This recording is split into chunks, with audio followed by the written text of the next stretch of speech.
ધોરણ 7 સામાજિક વિજ્ઞાન 2 દિલ્હી સલ્તનત સ્વાધ્યાય ક્વેશ્ચન 1 નીચે આપેલા વિકલ્પમાંથી સાચો વિકલ્પ શોધીને સાચો ઉત્તર લખો.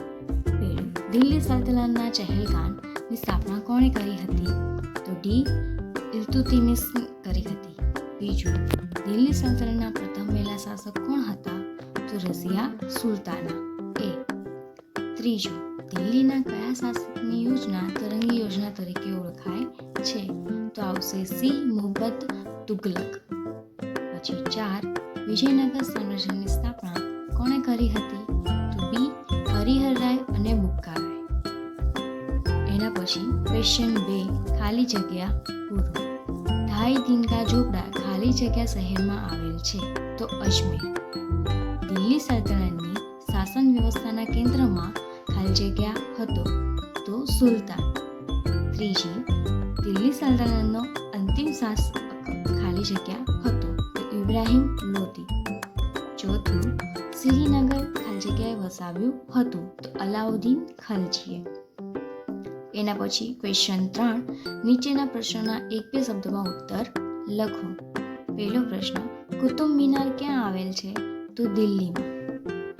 પાણીપતનું પ્રથમ યુદ્ધ કોની વચ્ચે થયું હતું? તો બીજાનો જવાબ આવશે ઇબ્રાહિમ લોદી અને બાબર વચ્ચે. ત્રીજું, અલાઈ દરવાજાનું નિર્માણ કોના સમયમાં થયું? તો અલાઉદ્દીન ખલજીના સમયમાં. બહમની રાજ્યની સ્થાપના કોણે કરી હતી? તો ઝફર ખાને બહમની રાજ્યની સ્થાપના કરી હતી. એના પછી ક્વેશ્ચન 4 છે, નીચેના પ્રશ્નો ટૂંકમાં ઉત્તર લખો. પેલું છે, તુગલક સમયગાળા દરમિયાન દિલ્હીની આસપાસ કયા કયા શહેરો વસાવવામાં આવ્યા હતા? તો તુગલક વંશના શાસનના સમયગાળા દરમિયાન દિલ્હીની આસપાસ તુગલકાબાદ, કિશોરાબાદ, ફિરોઝબાદ, હિસાર, સોનપુર, ફિરોઝપુર, ફતેહાબાદ વગેરે શહેરો વસાવવામાં આવ્યા હતા. બીજું, સલ્તનત સમયના સ્થાપત્યનું વર્ણન કરો. એમાં પેલું છે, સુલતાન કુતુબ બિન ઐબકે દિલ્હીમાં કુવત ઉલ ઇસ્લામ નામની મસ્જિદ બંધાવી હતી.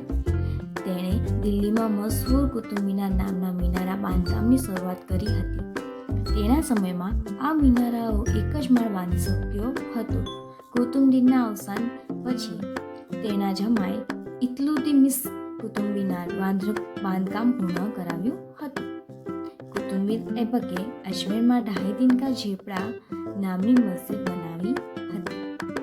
સુલતાન ઇલ્તુત્મિશના સમયમાં ફૌજ-એ સમ્મી ઈદગાહ અને જુમ્મા મસ્જિદ નામના સ્થાપત્યો બંધાવ્યા હતા. તુગલક વંશના શાસન દરમિયાન તુગલકાબાદ, ફિરોઝાબાદ, હિસાર, ઝૈનપુર, ફિરોઝપુર, ફતેહાબાદ વગેરે નગરો વસાવવામાં આવ્યા હતા.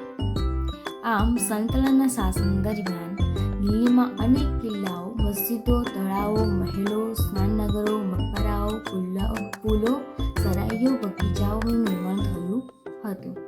ત્રીજું, કૃષ્ણદેવરાય વિશે ટૂંકમાં માહિતી આપો. કૃષ્ણદેવરાય તુલુવ વંશનો તેમજ વિજયનગર સામ્રાજ્યનો સર્વશ્રેષ્ઠ શાસક હતો. તે સમયના ભારતનો એક મહાન અને શક્તિશાળી શાસક હતો.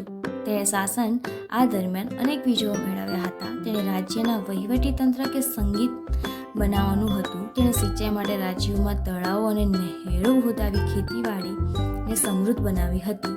તેણે રાજ્યમાંથી કેટલાક અયોગ્ય કરવેરાઓ નાબૂદ કરી પ્રજાનો પ્રેમ મેળવ્યો હતો. તેણે વિજયનગરની પારને નાગલપુર નામનું નવું નગર વસાવ્યું હતું. તેણે એ નગરને અનેક પ્રકારની ઇમારતો અને ભવ્ય મંદિરોને શણગાર્યું હતું. કૃષ્ણદેવરાય પોતે વિદ્વાન હતો. તે સાહિત્ય અને વિદ્યાનો ઉપાસક હતો. તે તેલુગુ અને સંસ્કૃત ભાષાનો લેખક હતો. તેણે આમુક્તમાલ્યદે નામનો ગ્રંથ લખ્યો હતો.